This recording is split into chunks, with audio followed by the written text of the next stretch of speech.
Help Action Needed, a D&D podcast.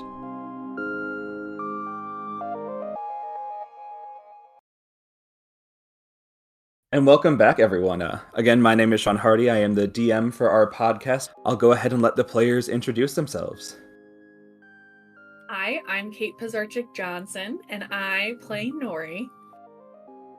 Hello, this is Dan Johnson, and I play Cass. Hi, this is Julie Perez, and I play Frog. Nice. And just a little recap for our players before we fully get into the episode. At the end of last session, you all were in the vault, the pirate bar in the city of Bosun's Bounty. Cass had just tried to get some sway in with Patty before grabbing a rope and swinging down to the table where the others are. Sitting at the table, Frog was trying to find anyone that would make any sort of advance on her, failing miserably. But Nori did find that in the little chaos, a note had been slipped to the party, letting them know that they had been marked and that a counteroffer would be coming, the seal matching the same seal as the envelopes that the people they fought on the bridge had carried. So, I turn it to you now, players. What are we going to do? Well, from Nori's perspective, I think we should probably get out of town and sleep there, because I don't necessarily feel very safe staying here. And just from the vibes, what time is it again? It'd be about 11:30 midnight, and you guys had to be up at dawn, so it's been a long day.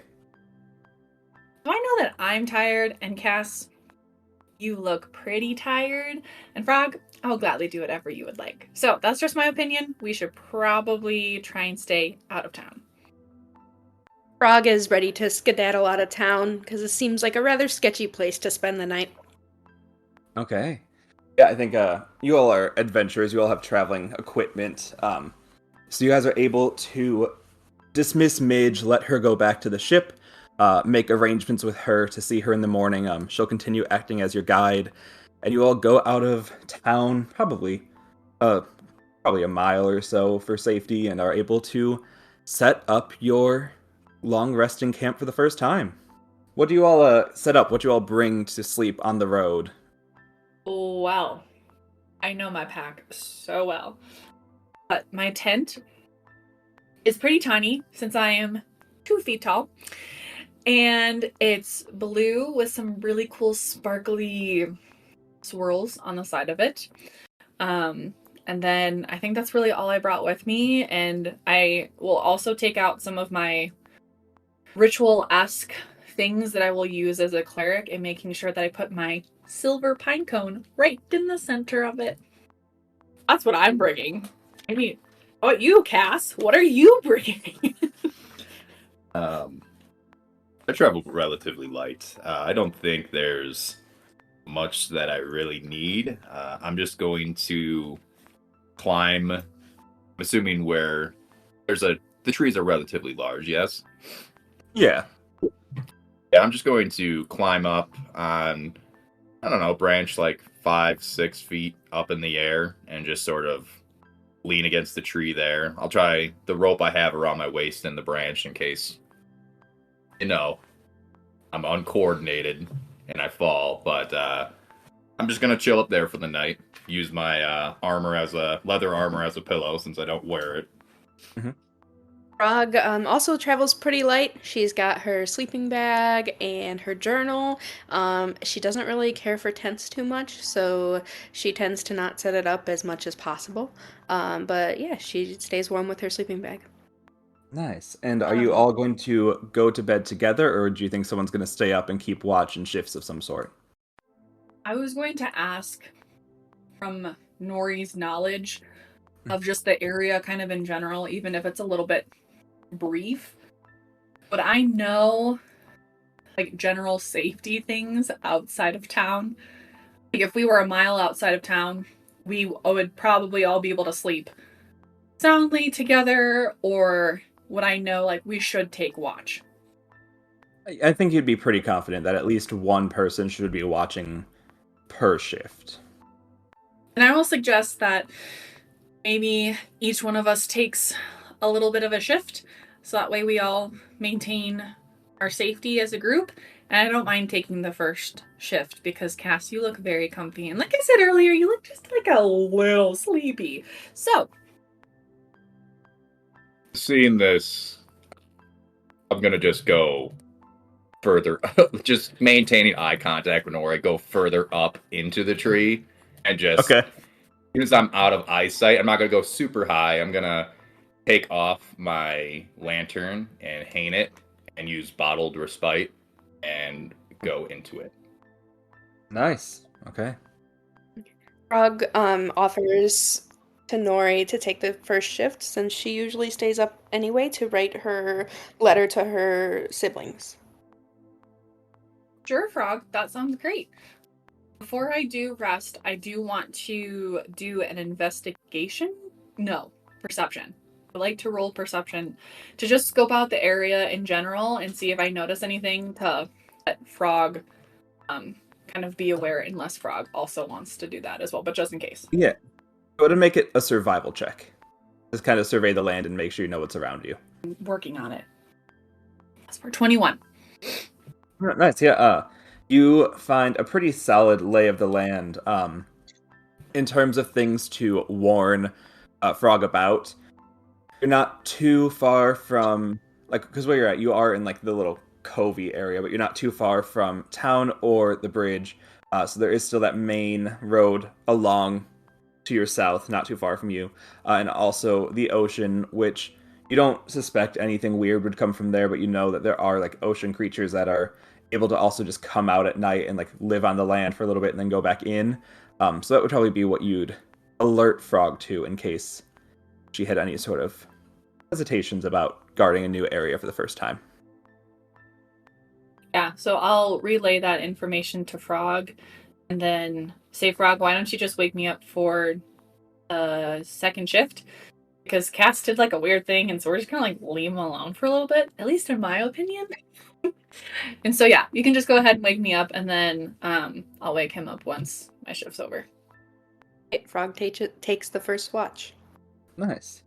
So on your time sitting alone, you're the only one awake. Your friends are sleeping. I don't know if you'd call them friends yet, because you really only met them yesterday. But the people you're currently traveling with, what is it that you write to your siblings about?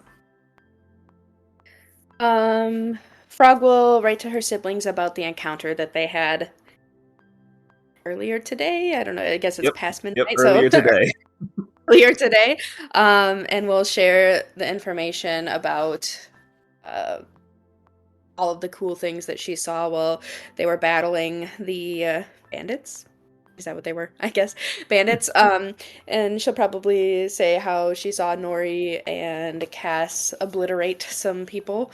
And then she'll probably tell them all about the pirates that she saw, knowing that her little brother would very much enjoy that.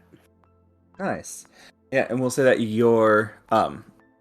your shift kind of goes by rather quickly because you're doing something to note. Just make a general perception check so that we can see if you notice anything while taking your time to inform your siblings of your life. 8. 8, okay.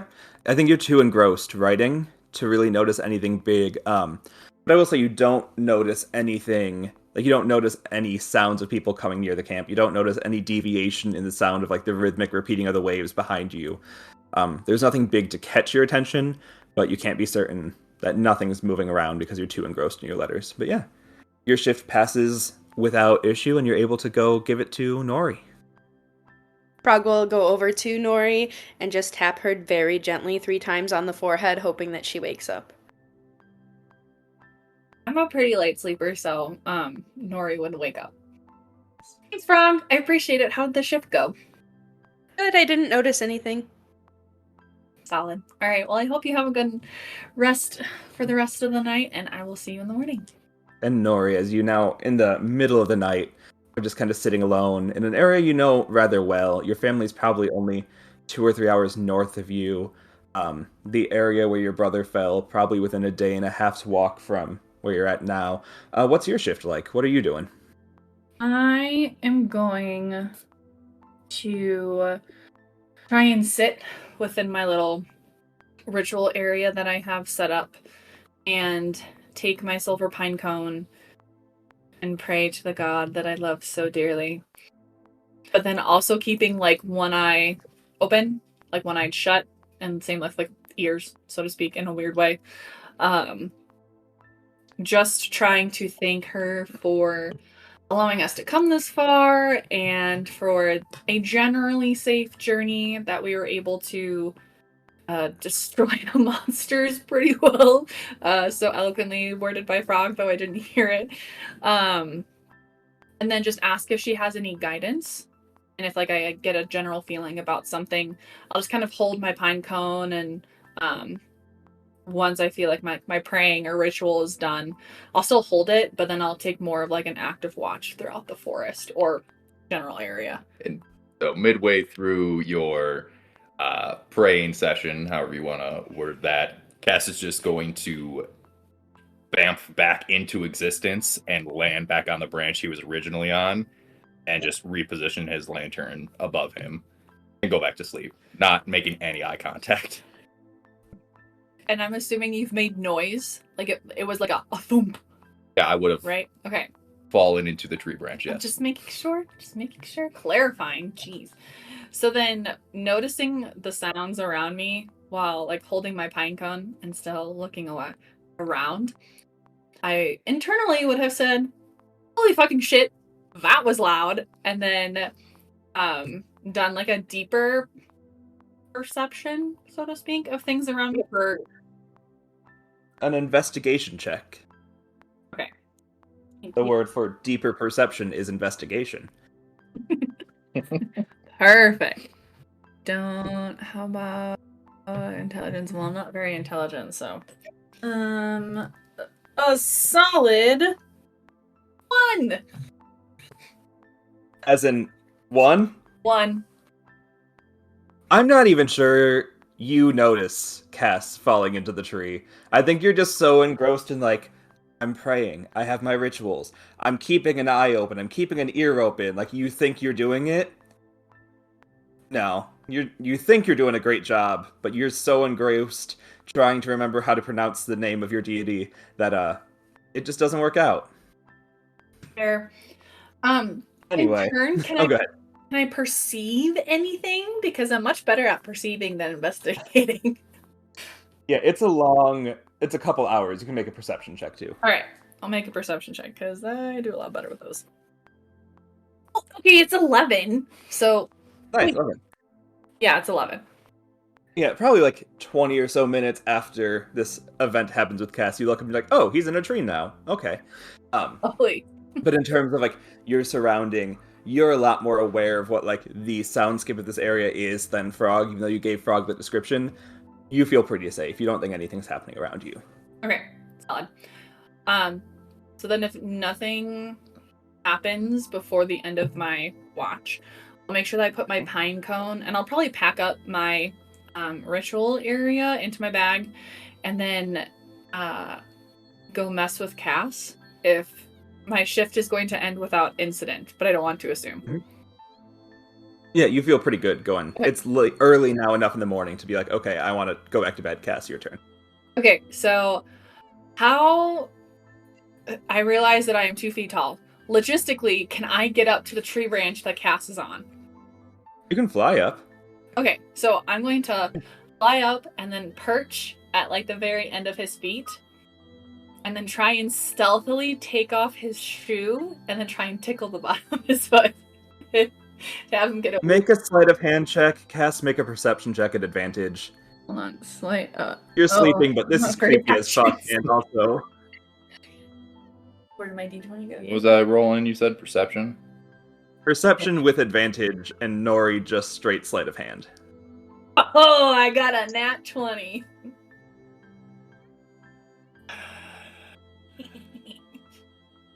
I got a 13. Sure, Yeah. you do it. Cass, you wake up to a creepy little fairy tickling your feet. I'm just gonna be laughing the whole time. I'm gonna cast Mage Hand and have it just flicker right in the forehead. Not for damage, just to tell her to stop. Mage Hand can't do damage. Exactly. And so then I'll react to it, and I'll be like, oh, well, I was just trying to wake you up in a very gentle manner. Us Fae like to wake each other up by tickling, so it's a very common practice. Maybe I won't do it again. Whatever, Cass. And then I'll just float away, making sure that, of course, Cass is awake, but then going back to my tent and falling asleep. And as she's leaving, I'm just gonna move Mage Hand further and just give her like 2 pats on the head like a little child, and then climb down from the tree. I'll stare at him Okay. for like a solid 2 minutes. I don't care how awkward it is. If I have to maintain eye contact, I will. I'm just gonna stare at him. Not even gonna pay attention. And write in my notebook the whole time. Okay. Cool. Cass, we're on to yours. You're kind of now gotten in all the rest you need for the night. The rest is just gonna be like you prepping for the day. What do you do as you prep for the day? So, I mean, first and foremost, we'll scan the surroundings, make sure nothing is obviously watching us if possible, just do a general perception of the area. And then in downtime, I'll either be using jeweler's tools to sort of just touch up my lantern, because it is still a little bit beat up. It's nice looking, but it still needs some repairs. And I'll also be flipping through my Tome of Shadows, just becoming familiar with it, as I just got it recently, so just trying to understand more of what it does, what it allows me to do specifically. Nice. Yeah, I'd say we're probably a couple, like 45 minutes or so into you looking through your tome. Go to make a perception check. Perception is 17. You see coming, like, not off of the road, but along the road towards your camp, what looks to be about, like, a 15-year-old girl. She's walking towards you, like, very directly towards her camp with her hands up in a, like, please don't attack me type of way. And she's walking slowly, and when she sees you seeing her, she kind of waits to see your reaction. I'm just gonna look up and pretty much slowly approach. How far away is she roughly? She's probably like 100, 150 feet away. She's still like not on the road, but not far off the road, and you guys had to go in a pretty good amount to make your camp. Okay. So. I'm going to slowly approach, just take a quick glance back at Nori and Frog, just make sure that everything's fine, like that they're still sleeping safe out of the way and that there's nothing else behind them. And then slowly approach, get within about 100 feet, and just be like, try not to wake them, have a conversation, see what she's doing. And as I'm approaching, I'm just going to recast Mage Armor, since it would have went down since I cast it earlier in the day before. And what do you say to initiate conversation? I'm just going to walk up and be like, do you need something? Sort of just holding lantern, like, up. Like, I'm not trying to make a lot of light, but I'm assuming, since, like, this is my sort of focus, that it's like I can sort of control the light in it enough to where it's like I can raise it a little to where I can see a little bit more, but not enough to where they're going to be like, why are we awake? Yeah. Good. Yeah. You see, again, with her hands up, she looks really young, especially like in the morning with a little bit of like a glow on her. She looks even younger than she probably is, and she looks scared. She goes, hi, my name is Loran. My brother Carl sent me a letter today and said that I could trust you all, but I want to flee with him, but I'm scared that if I leave without finding a way out, that they'll come for both of us. So I was hoping to let you know that the people that we work for want to kill you, but I don't want to kill you, and I want to leave with Carl, and I would like to thank you for being kind to him when it sounds like you were maybe not kind to his companions. The circumstances maybe didn't allow for kinship, but he let me know that he lived and he's on his way to Solana and he wants me to come with him. Understood. Oh, Carl, right. And as I say that, like the collection of, the guy we didn't murder. Didn't say that loud, obviously internal thought. But you're like, understood. Just to be clear, Lorraine, you said your name was, correct? Loran. Loran, okay. Not great with names, I apologize.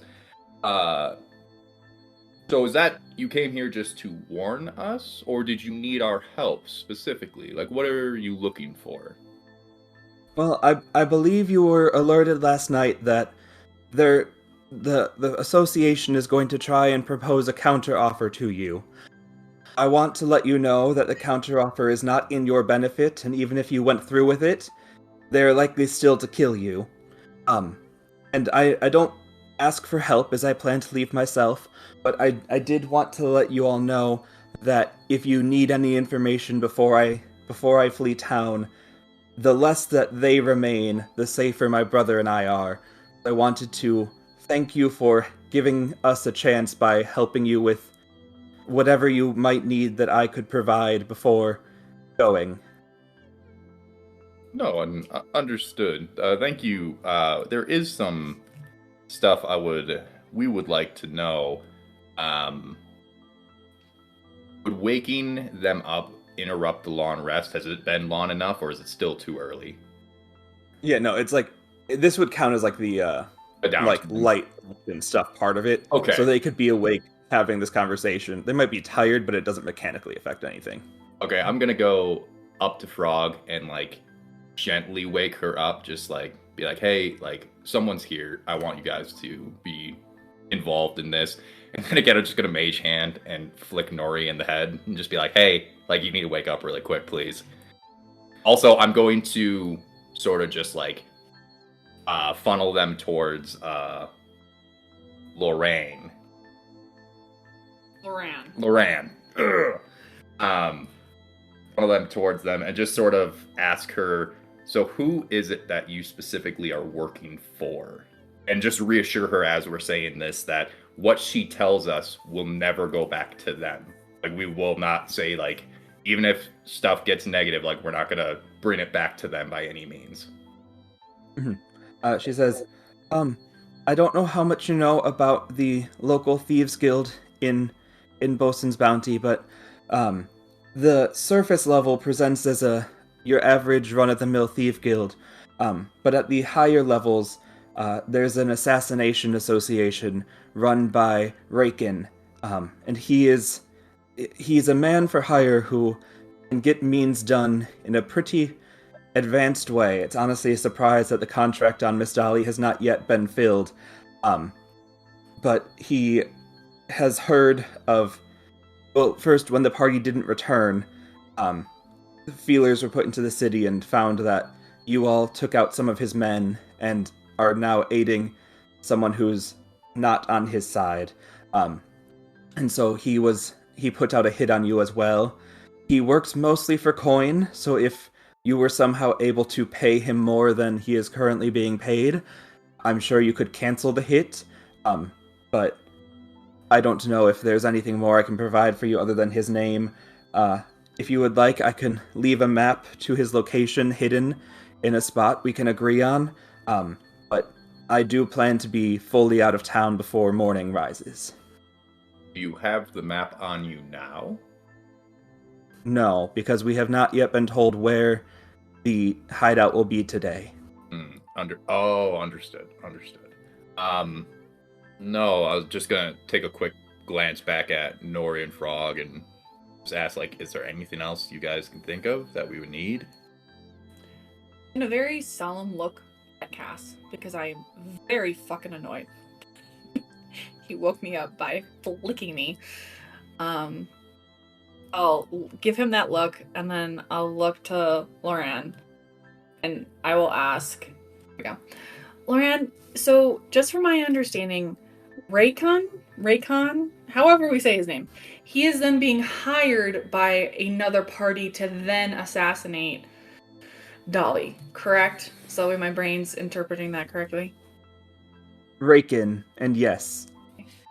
And so do you potentially know of any other close associates of Raken's that we could interrogate, get close with, so we could figure out who then hired him?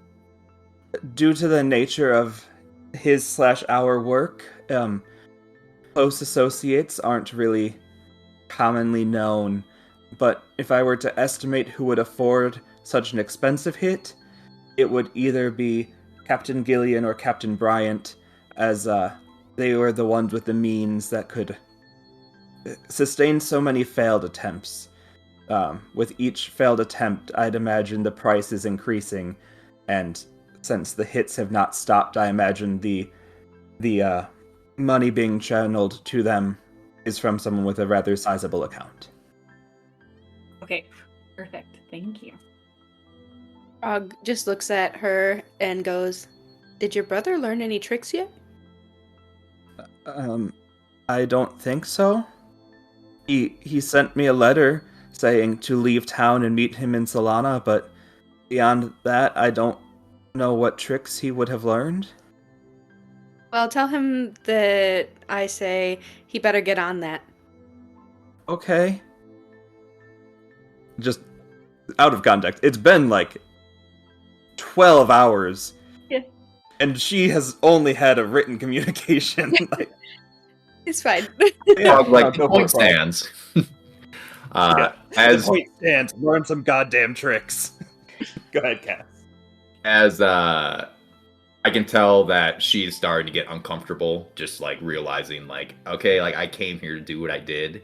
I'm just going to look at her and be like, are you traveling on your own then to find your brother? Or you said your brother left already, right? Yes, he left shortly after what I assume is when you saw him. And yes, I'm traveling by myself to get there. Do you have anything to protect yourself? I mean, I'm not saying like anything bad's going to happen, but you're very young, and this is not a great part of the country to be in by yourself. I appreciate your concern, but because I am quite young, I also come across as very unassuming, and I'm also a trained assassin. I think I can handle myself, but I do appreciate the concern. Well, all right then. Thank you for your help. I just embarrassed. I'm just gonna lean back against the tree and be like, as you were. And I'm going to take out my notebook while this encounter is happening and say, different side of Cass has an actual soft spot. Impressive, Mama. And then hashtag Ako for a response to the end of that interaction. And then just close it and put it away. Okay. Lorraine lets you know that, she says, if I'm able to hear today's location before I am fully out of town, I will leave a paper-drawn map on some flint paper at the Shrine of Umberly. There's a few missing bricks that can easily be swapped to hide dropping points. The flint paper is so that if you don't retrieve it, by the end of the day it will combust itself and no one will know of my betrayal, and hopefully no one will come for my brother and I. If you have no more questions, I will take my leave now and try and get as much done as I can before I flee the only job I've ever known, but at least you all didn't kill my brother, and again, I'd very much like to thank you for that. No problem. Have a good rest of your day. Thank you. She's gonna awkwardly wave from the tree just as she's leaving.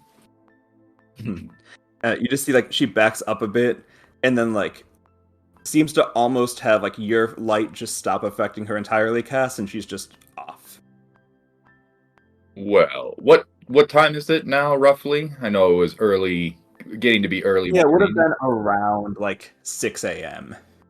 Okay, so we can pretty much start a day. I'm just gonna glance to the group and just verify, like, is everyone good? Does anyone need to rest any longer?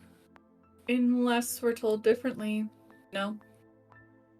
Just, like, the time it would take for you all to, like, pack up your bags, eat your breakfast, get all of that done would take an hour and a half, and you'd have been fully rested by the time you would set out wherever you'd like to go.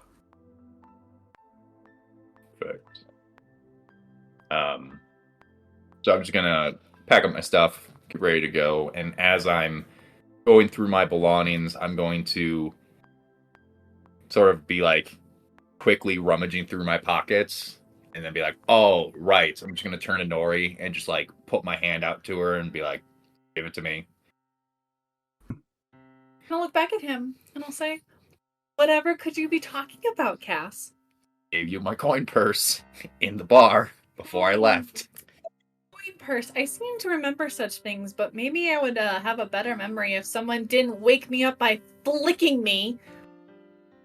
Right. You know, that is fair. That was slightly uncalled for.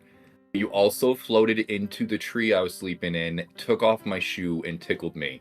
Oh, Frog, by the way, tie your shoes very tight, please. Because I don't know what she's doing when we're sleeping. But, you know what? It's fine. Just hold on to it. I trust you enough, and I don't feel like you could outrun me. So...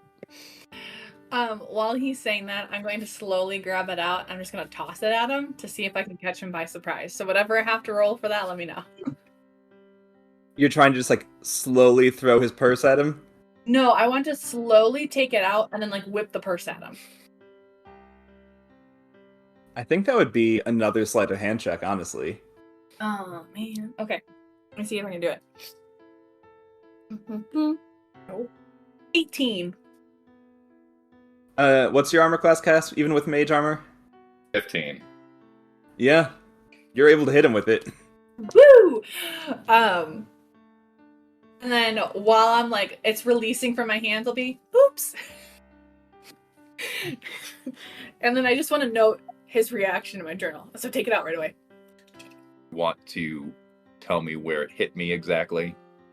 No, you can determine that. I'm just not going to react. Just going to pick it up and securely. I'm actually probably just going to extend the ties and put it around my neck under my shirt. Mhm. Just because we all know what happened last time I wasn't paying attention. Yes. And I guess as we dismissed Midge, we didn't really cover. Do you think you traded clothes back and you have your cape again, or are you still wearing her crop top and she has your cape? No, I'm still wearing the crop top for sure. Okay. 100%. Cool.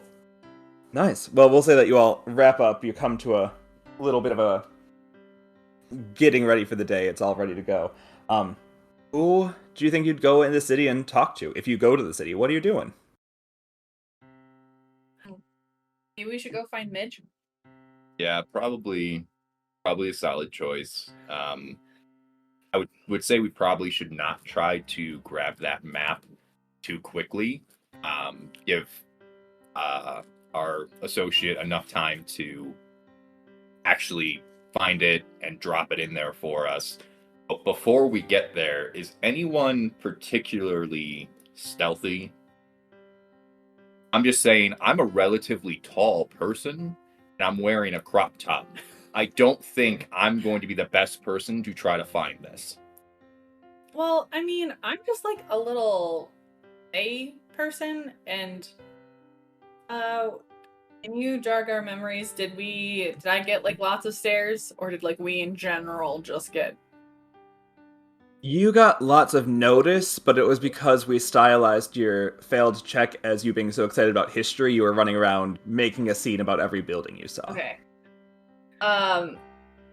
With that knowledge, I would then still probably say, well, normally, I don't look like a lot of other people, so I can do it. I'm not very stealthy, but I'll give it a good, honest try.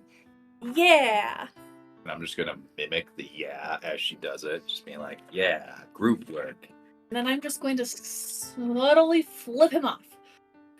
What about you, Frog? What do you want to do? It seemed like you really hit it off with the captain we probably need to go see at some point. So would it make sense to head back there? Frog would be eager to go see Dolly, but she also thinks that we don't have enough information yet, that going back there would be a wise idea. Yeah. But yes, seeing Midge is a good plan. Yeah. So then let's go see Midge and then maybe make our way to the shrine, because we also don't know where that is. You were told where it is. It's Yeah, we like were. right north. It's like at the top of the docks. Oh. So that it's the easiest spot for all the pirates to go make offerings when they return to port. Midge would have told you where it was at, and Dolly kind of gave you an overview of where it was at. Okay. Yeah, because she said just in case you forgot, she said one of the things we could do for her was go offer a thing to it. And she sort of pointed us in the general direction of that's what we wanted to do. Oh. Okay, well, I still think Midge is probably a good idea. All right, let's go get Midge. Oh yeah, you're all able to go. Let's make that group stealth check again. Oh gosh. Well, at least I don't have a negative. Like some. Not nat 20. Not nat 20. 1. 18. Cool. Again, the group succeeds and Nori fails. Nori, how are you failing this time? Knowing you shouldn't run around to every building too excited about history, how are you failing that bad this time? Oh yeah, 110%.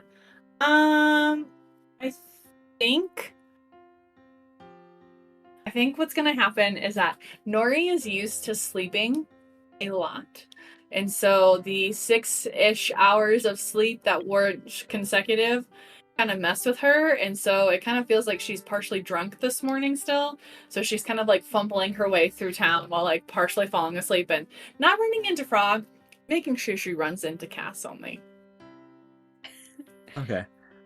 So Frog and Cass, you're trying to make it through town unseen, contending with Nori as you're kind of learning to do. I think you're both like, wow, we didn't sign up for a babysitter job, but here we are.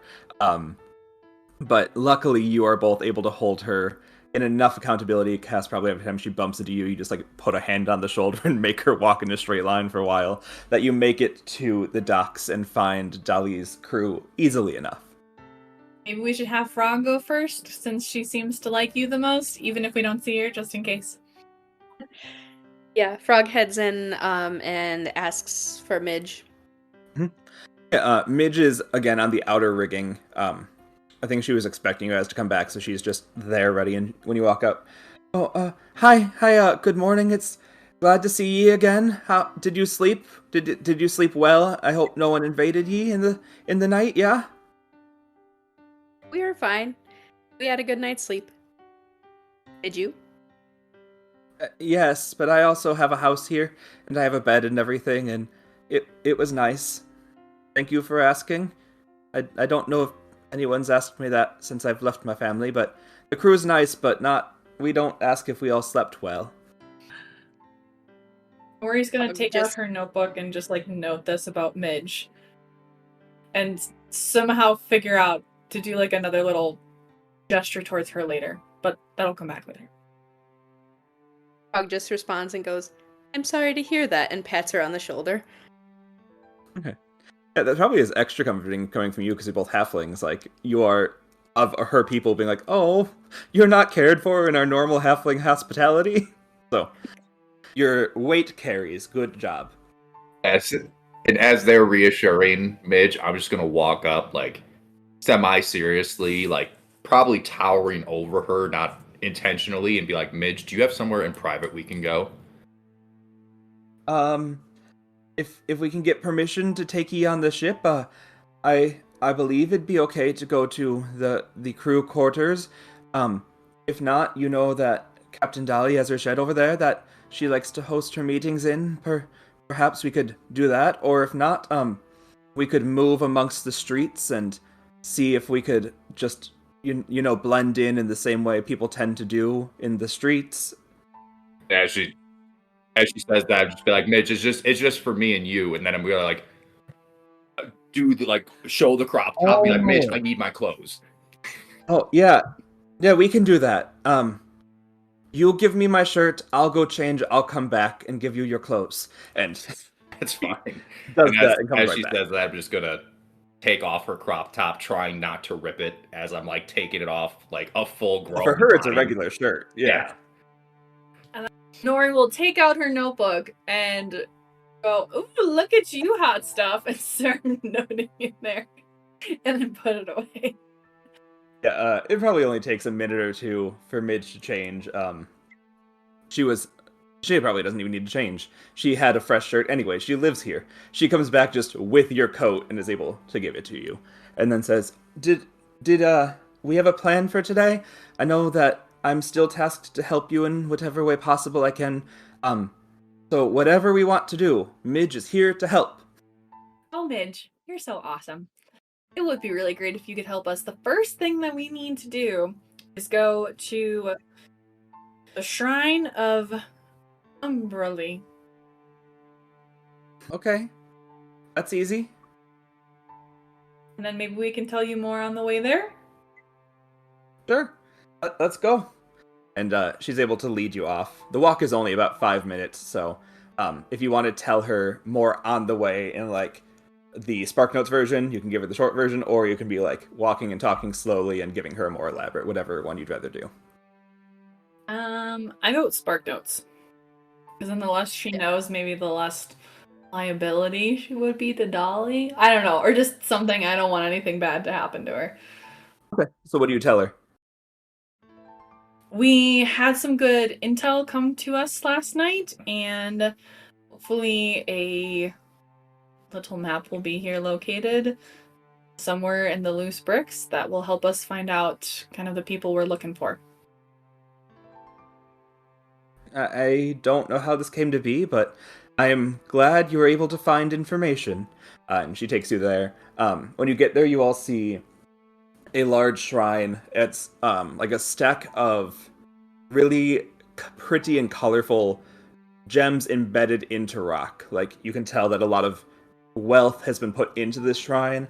It's not like a religious monument where it's like precise and clean. It's got a lot of jewels embedded. It's got a lot of piles of gold. It's got a lot there. And even in a pirate town, nobody's trying to steal the wealth from the shrine. And you can see on the top, there's a large carving out of driftwood of a ship that's like masting over, like a wave is masting on top of a ship, and there's a woman putting up her hand and blocking the wave. And she goes, that statue up there represents the goddess herself. She is known to save the ones who pay homage to her, and so that if any of you were to steal any wealth from this shrine and then go onto the open sea, we can almost guarantee you would die. So please don't steal the wealth. It's the one thing we've got constant around here. Well, that's pretty cool and very understandable. And then sidebar for Nori specifically, would it be going against my religion, general beliefs of what I have currently to then give an offering to Umberly? No. No? It would No. be okay? Like, Titania isn't even like considered a deity. She's just like the head of the fairies. So Nori doesn't really even worship a god. Right. You're not, I mean, you're part of like a domain, but you're not part of a pantheon or any way. Right. And I don't think nothing bad would befall you by making an offering. Okay, cool. All right, so then going back, before we try and find this map, I will then I won't take any pieces, hold on. I'm going to first ask Midge, do you know what like a general offering is? Like, is there a good amount? Does Umberly like a certain amount? Like, more of the thought put into it? What does that kind of look like for this goddess? The average thing would be any spoils you take from your pirating adventure to give a part of it. If you were just to give anything from your own personal wealth, any amount, I'm sure, would be appreciated. Okay. We didn't take anything but money from the people we killed, right? And the Just money and notes. notes. Yep. I will take, I think that's the 6 silver pieces. Oh, yep. God. I'll take the 6 silver pieces and I will go offer that at the shrine. Okay. Yeah, as you're making an offering, I'll let all 3 of you make a perception check. As you're like looking around, noticing everything that's around. 15. Okay. 8. 4. Okay. So 15, 8, and 4. Okay. Frog, I think as you're looking around, like kind of allowing Nori to just ramble and talk with Midge and get a plan laid out, you see that there's like the clear concentrations of where piles of things are, and you see where it would be like possible to walk for a couple of loose bricks to be. And I think when you go over to an area, you find a couple loose bricks that you can interact with. Frog will try to reach for them and see what she can do. Okay. They're not in very well, but you are going to have to find a way to like chip them up and pull up the stones. Okay, she'll take her dagger out from her bag and start to like wedge it between the stones. Yeah. It's not very hard. You do that, and after like a couple seconds, you're able to just like flick the wrist and pop up a stone. And underneath, you find a very tightly wrapped seal with the same stamp that's been on all of the communication so far. And then on the outside, you see that Loran has signed her name. Okay, Frog will pick this up and bring it discreetly put it in her bag and head back to the group. Nice. Are you putting the stones back in or leaving them out? Putting them back in.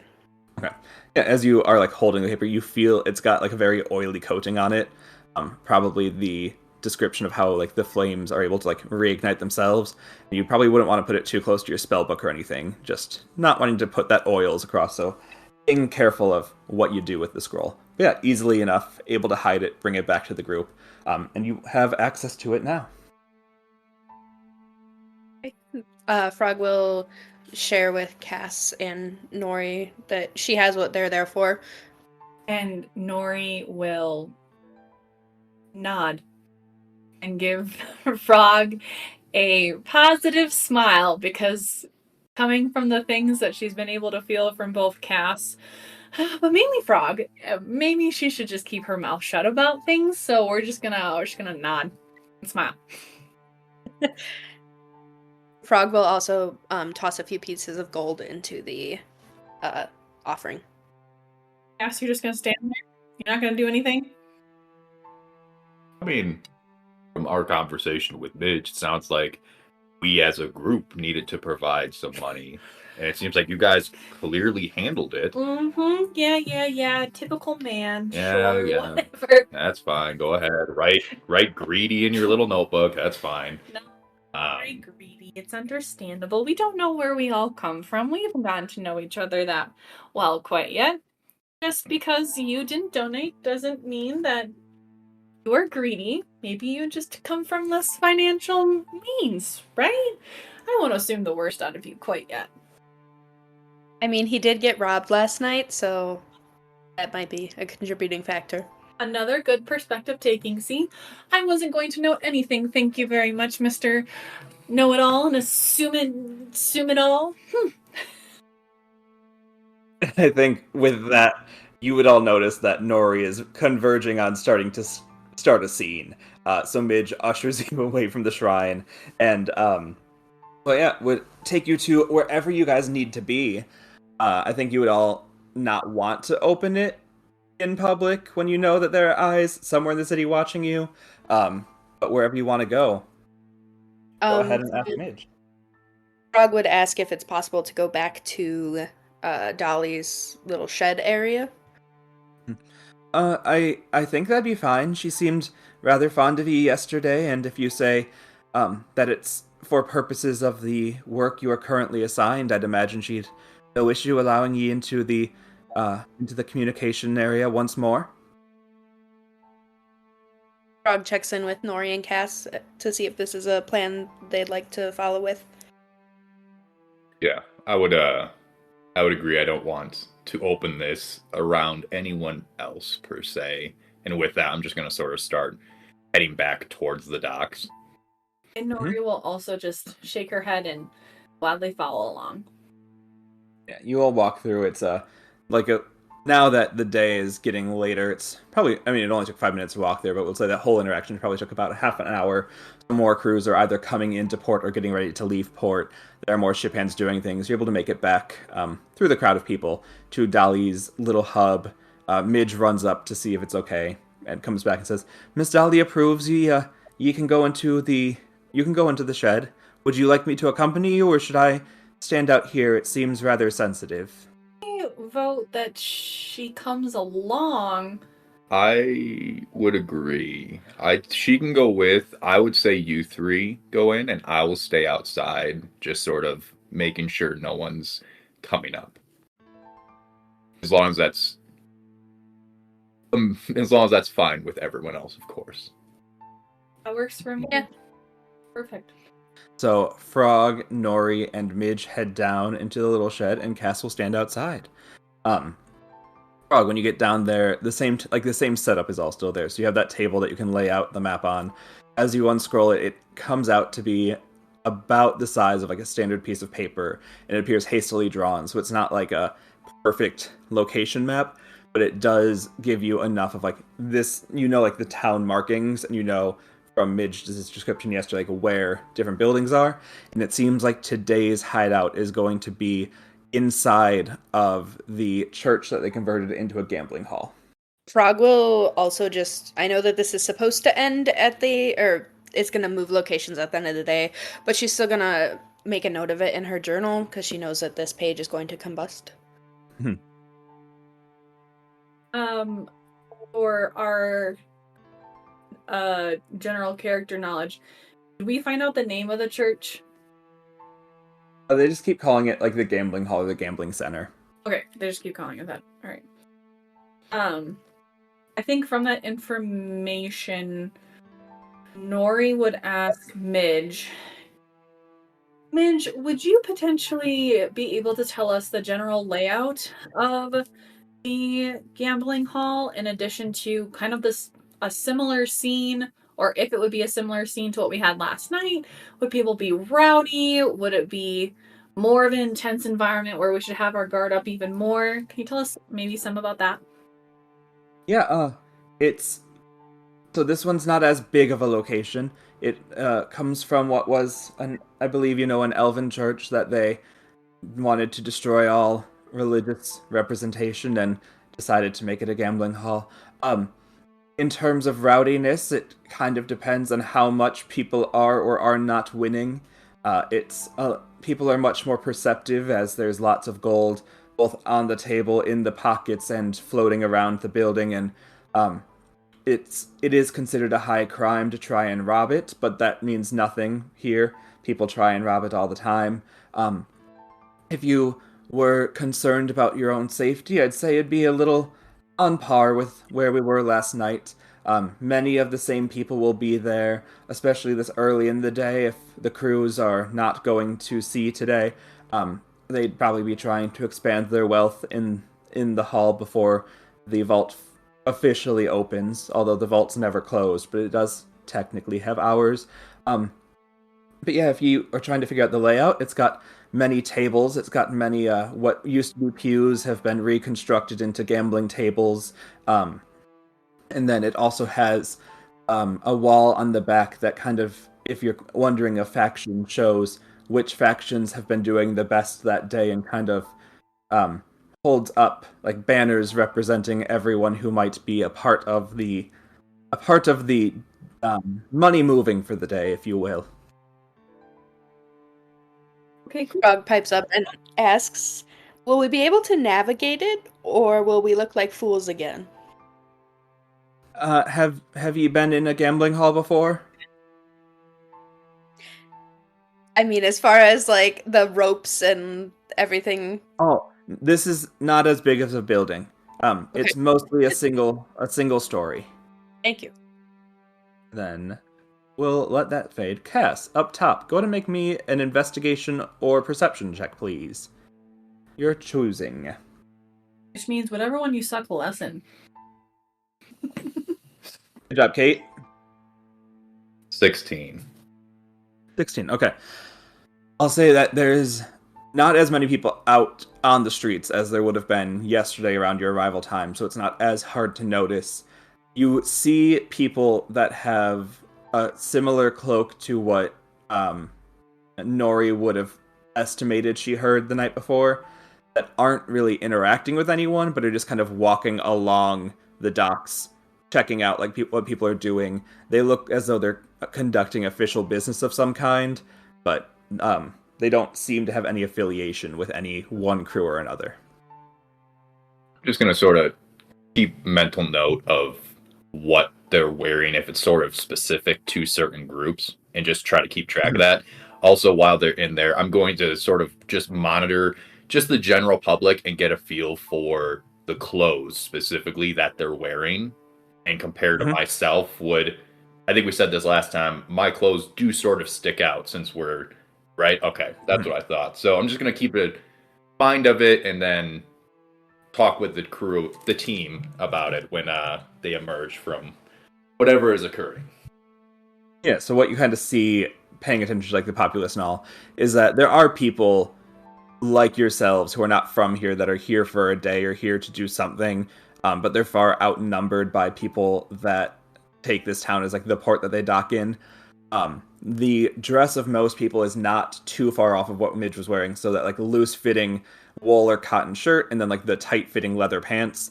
The thing that seems to distinguish them more is that each crew seems to have like their own jacket that they wear, or like their own robe, or something like as a top piece that will say like, oh, these people are all wearing the same color, these people are all wearing the same color, and then it seems within that different the fancier a coat is, the higher it seems to establish rank within them. I don't know how much Cass would know about naval crews and sailing and all. So you probably wouldn't know then, like, what the different mates and stuff are. But you do get at least a visual hierarchy of, like, this person's coat is longer, and more of the short coats are reporting to the long coats, and stuff like that. Okay. Just gotta like it. That just make some mental notes of that, and just be prepared to address our inadequacies when possible here. And the ones that are going around doing like the clerical business, their color doesn't match any of the other crews. They seem to just be wearing like very long, kind of like mesh looking coats that they can move quickly through, but also would be like they wouldn't be as warm, but they also wouldn't be as much of like they wouldn't make as much sound, and they'd be easier to conceal if needed.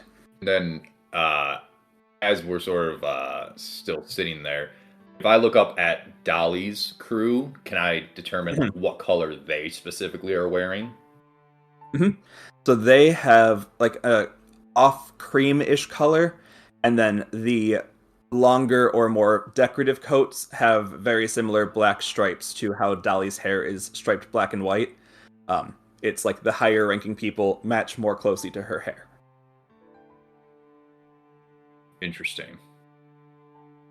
All right, and then that's really all I was gonna do. I'll just sort of keep watching as the day goes on, and just make sure there's no one overtly watching us, like just very plain line of sight type thing.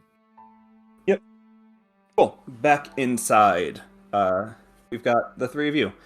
Anything else you'd like to have in this private moment, or do you feel like you have enough information to head out? I feel like I love Midge already, but she might not know a ton more just with like her current status. So it may be more worth our time to then decide as a group to go to the actual gambling hall and kind of do as much recon as we can within them already knowing that we're going to be there. But within reason, so to speak. Frog is ready to do that. Nice. Okay. And Nori, by that, do you kind of mean like for Midge's safety, Midge is staying behind, or is Midge still going to act as an escort, but just like you don't need more from her? More the second one. Okay. Would really appreciate the backup just in case shit hits the fan. Or like if we do have a question and she could answer it. But I think like us sitting here are just going to end up wasting time that we could be using valuably at this place that we at least know that Raycon is going to know. Nice. Yeah, sorry. Yeah.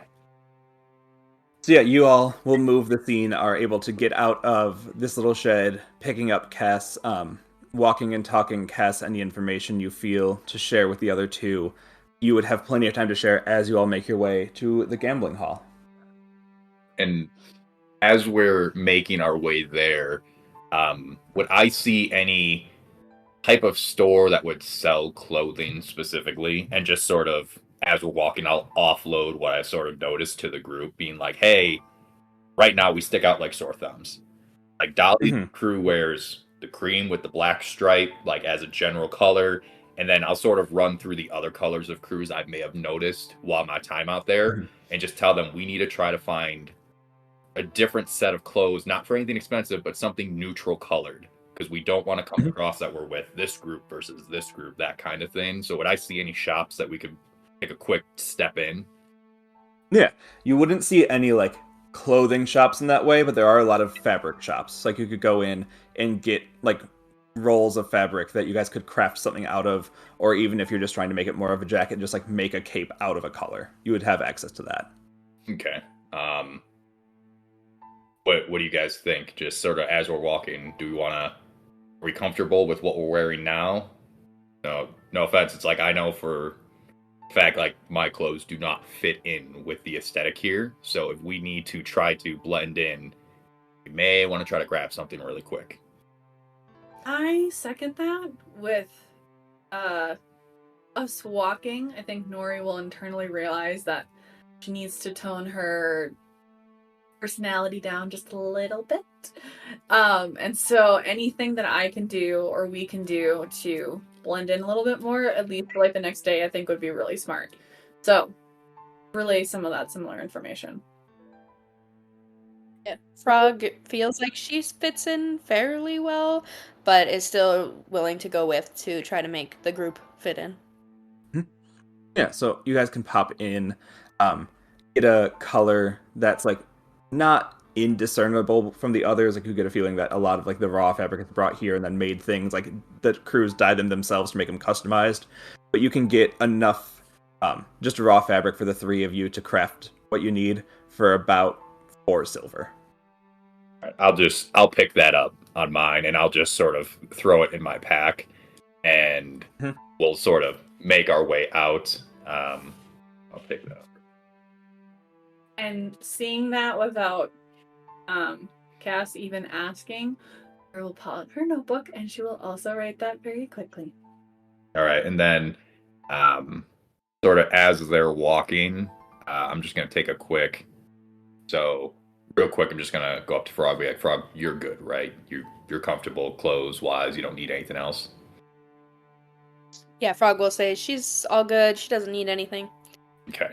I'm going to look at Nori and just like put my thumb up, just sort of like gauging her size and be like, sort of like lower it further to sort of like match her stature and be like, what do you want? Whatever you want to make me, I will be happy with. And I will just continue being quiet in the corner. Time passes and clothes are made. You have what you need, and you're able to continue on your journey. Perfect. And then, are we just going to the gambling hall, we said? Mm-hmm. All right. Nice. So as you enter into the gambling hall, you see that like the front of it had what were probably once very nice, like stained glass reinforced windows that have been smashed out, and like now just have the wrought iron that would have held the glass in place, so you can see in the building without even needing to enter it. In the like what is the back of the building for you all is a like raised pedestal that has these banners hanging off of it that seem to be in similar color to the crews you've seen. So, like you see one for like a white and black or a cream and black for Dolly's crew. You see like a blue one. You see a green one that you can probably think is for Kelly Greenbrick's crew, etc. Like there's lots of them. And then you also see one of those flags of like the thin black mesh, and they're all hanging in a line. On the floor, you see a lot of people moving in and out. You have a feeling that it's not as many people that will be here. You're here pretty early in the day, and the crews get up early to get the day ready and everything, but they still have like ship repairs to do before fully embracing the leisure of town. So for right now, it's a smaller amount of people. But you see that there's probably like 20 or so tables set up for like dice or for cards or things. And then along both walls, there are also just individual stations where people can go and make bets, or people can go and like communicate with each other, or people can go and like give chips, take money, give money, take chips, like a lot of that sort of thing. While we're taking in the space, I will ask Cass if he described the long coats that he saw earlier to Midge as well. I'm assuming you were telling us about, additionally, of the people you saw who were wearing cloaks similar to yours. Yeah, I would have Cass updated the group on everything that he noted. Like, he didn't keep any details to himself. It was more just for everyone's knowledge. Then I would ask Cass or I guess I would ask Midge, not Cass. Midge, if she knew anything or any groups that were notorious for just like a long cape. As in Nori's mind, taking account into everything else. It seems like that's the unusual component of the different crews around here. Yeah, she says, they're not with the crews. They're sort of the elected town officials in a way. Elected is the wrong word. I suppose the correct word is appointed. They're elected in so that they're chosen by the head captain, and the head captain is technically put into a position of power. But no, they're not associated with any of our crews, and they're more here to just oversee things in the town and see what's going on. I have not been in town long enough to say I've had many interactions with them, but you would find that they don't all stem from here. They seem to be people that have moved here, or people that come and go from the city more than the crew who lives in town or on ship. Well, take a note. Maybe we should just kind of go and explore and maybe try and perceive some conversation, or see where maybe a good opening for one or two of us would be to like join very low stakes into a game, or whatever that would kind of look like. So as we're approaching, sort of look at the group, be like, I agree. My thought would be, we are quite early. It's sort of apparent from the people here. Most people are still working. So if we want to sit down and try to figure out where things are happening in the building at this point in time, and then potentially leave and come back later when more of the business would probably be happening, probably not a bad idea. And we could also maybe spot out a spot where, Frog, you could potentially perform if you'd be up for it, keeping an ear out, so we're maybe in separate groups trying to spread ourselves out a little bit. But that would be my 2 cents. Again, reconnaissance, probably not my best suit, but it seems like if this may be our best approach. And yeah, like, we will have to burn some time after this, but I don't think we're going to find specifically what we're looking for at this point in the day. Nori is going to peer over, intrigued by Cass's idea, and say, that's actually a pretty good one. I do like it. Nice, Cass. And then kind of like direct more attention towards Frog to get her opinion. Frog is down to perform, but she does wonder if we are planning to go back to the vault tonight as well. Yeah, that is also a good point. I forgot about that. We have to, in theory, probably meet up with Patty if we're wanting to continue that route as well.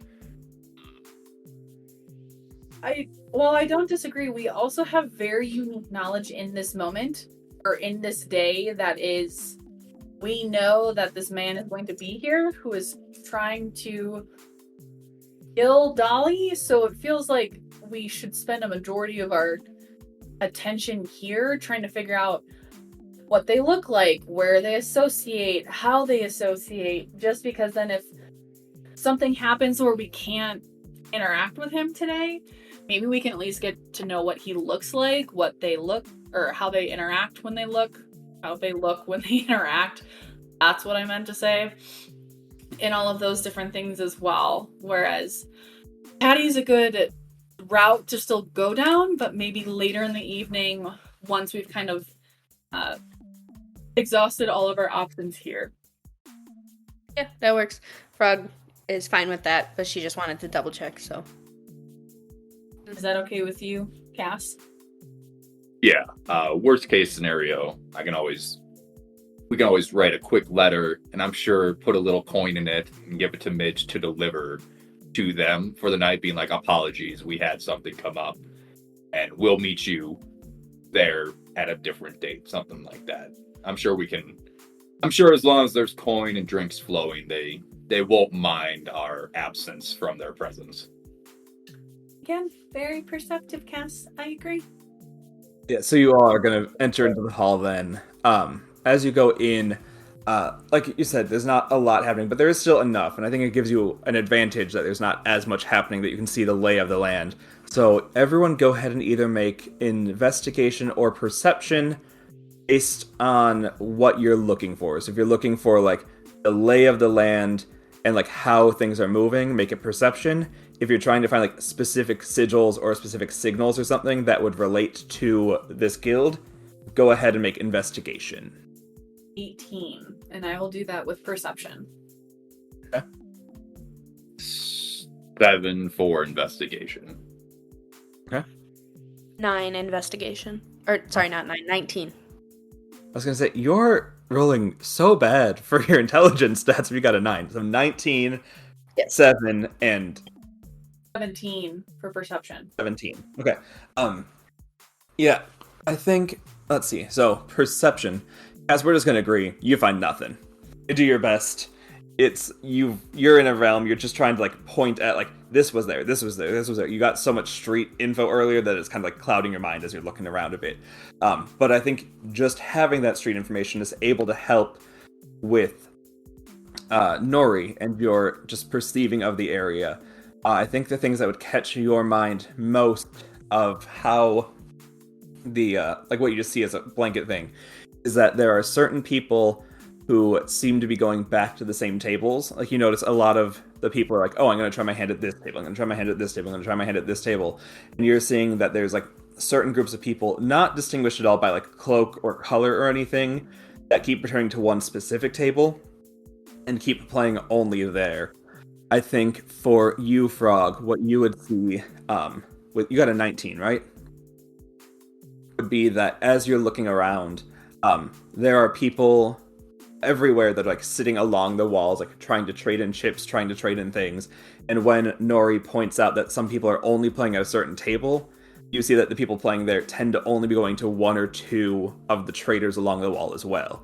And I think you'd make your way over there and you'd kind of see that like the coins that they're handing out are indistinguishable from the others from this type of distance, but you see that something is about the coins that they're giving to the people from the table that they're playing at.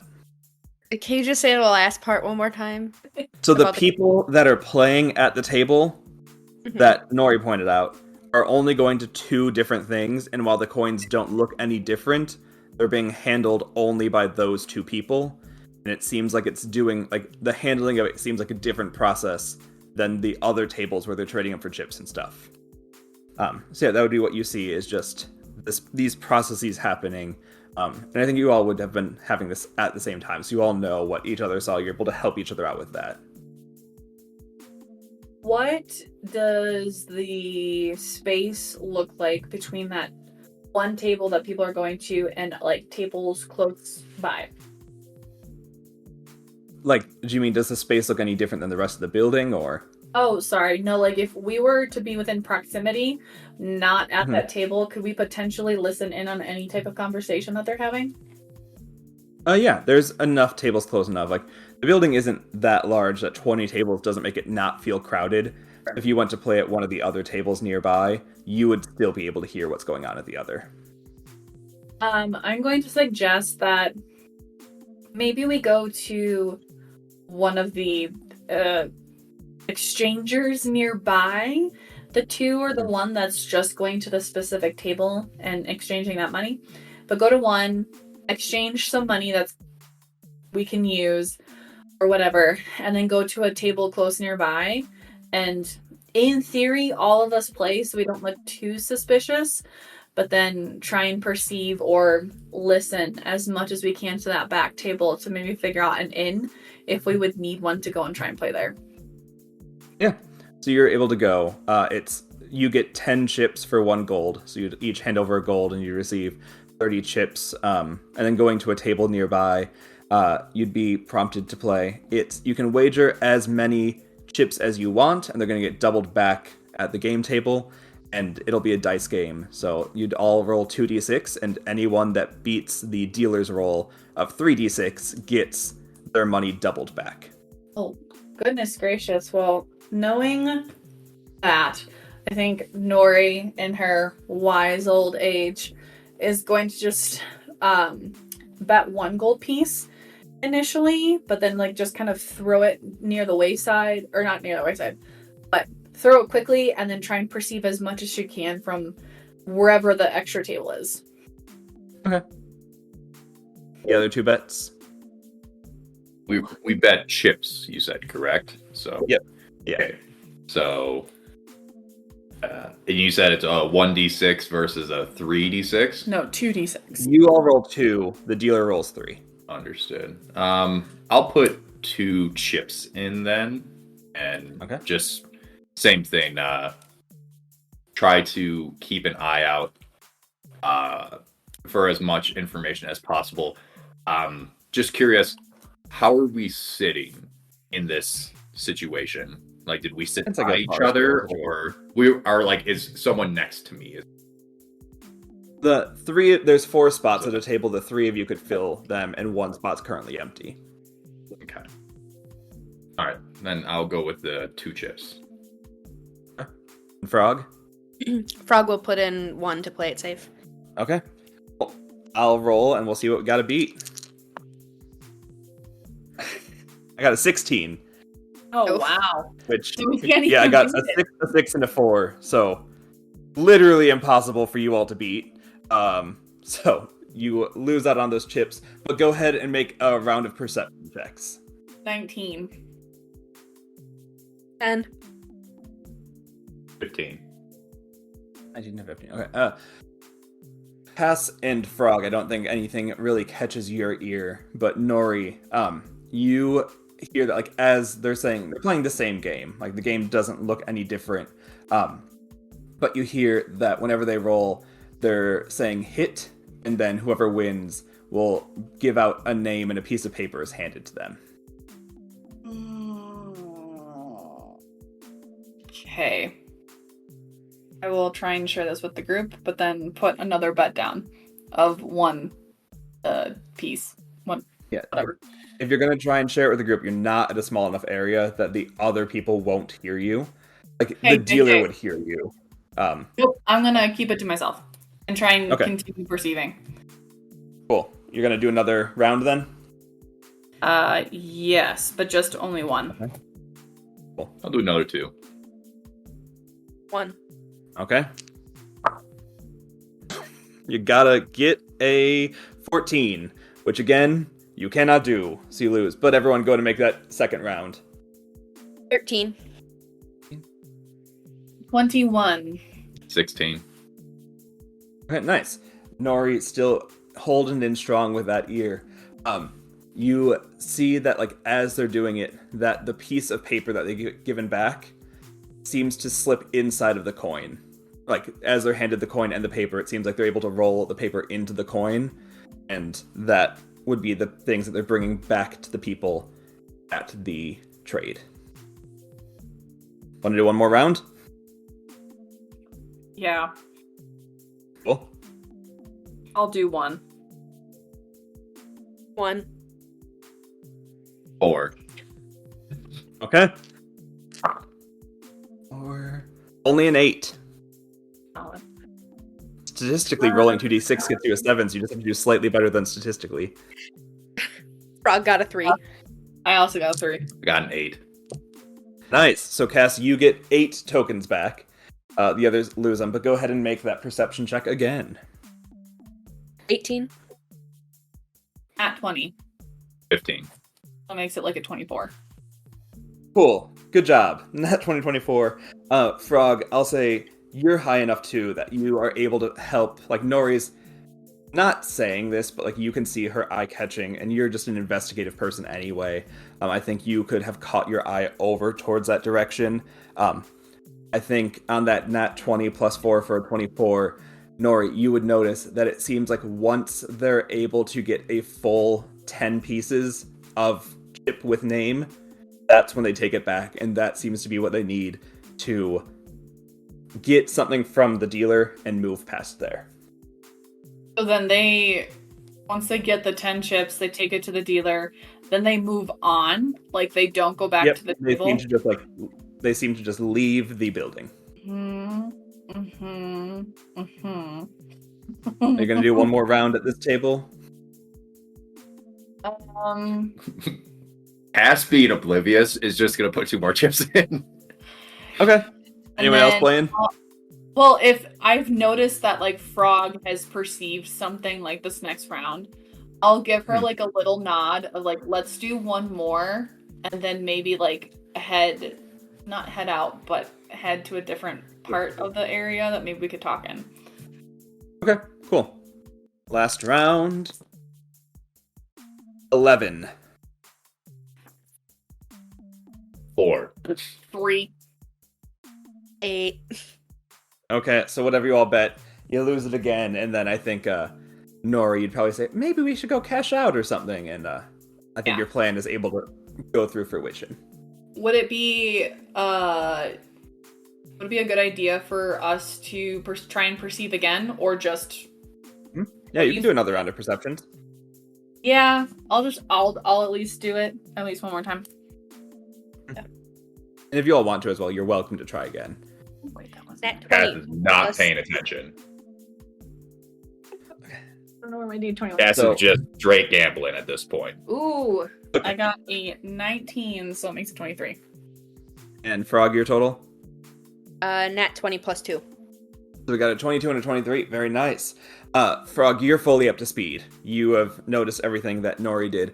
And I think as she makes eye contact to, like, see if you've noticed, you both look over and see that someone has just gotten a collection of 10, makes their way over, puts it in. The guy dealing the chips out, as he's taking them apart, like he's how like they would give you chips, you give them gold, they give you gold, you give them chips. As he's putting the chips back into Henny Gold, the pieces of paper are being pulled out and slipped into his pocket. Into the dealer's pocket? Into the trader against the wall's pocket. So the trader is then going to walk outside. No, the trader stays. The people that are dealing the chips, like trading chips for money, leave. People that work here, the people that they keep going back to at the table against the wall, the man who would exchange the chips and give back money is slipping paper into their pocket. Okay. Thank you for the clarification. And I will then say, I think we should probably go outside. And more look towards like Frog for reassurance of like right? I'm not stupid. Yeah, and Frog just stands up and starts walking. Okay. Okay. And then if anything, I'm just gonna like grab Cass. And then Midge will follow, I'm sure. I'm gonna be out there. And I think that'll be where we pause for this episode. Any money? How many chips do you each have left? 6. I have 8. Yeah, same. Okay, so you'd all be able to cash out because if you're leaving the casino, you have to change your chips back out. You can't take the chips with you. So you'd get back the amount of silver pieces you have because it's 1 silver per chip is the equation. So you can go ahead and do that, and we'll pause there, and we will continue our little investigation on our next episode. Thank you, everyone, for playing. Thank you, audience, for listening. If you'd like to engage with the podcast, we have several ways that you can get involved. Number 1, which is just kind of a, hey, we like you, would be to rate, review, share this podcast. Let us know what you're thinking. Let us know what you're feeling. Just kind of let us know anything you need to. Other ways that you can get in contact with us directly would be to email us at helpactionneeded@gmail.com. All one word, no spaces, no parentheses, just helpactionneeded@gmail.com. We also have an Instagram account, which is helpactionneeded on Instagram. Over there, we post little clips about the show, little trailers about it, as well as just some behind-the-scenes stuff or whatever we feel like posting. But we're excited to see how you all want to interact with us. Again, thank you all for listening, and goodbye.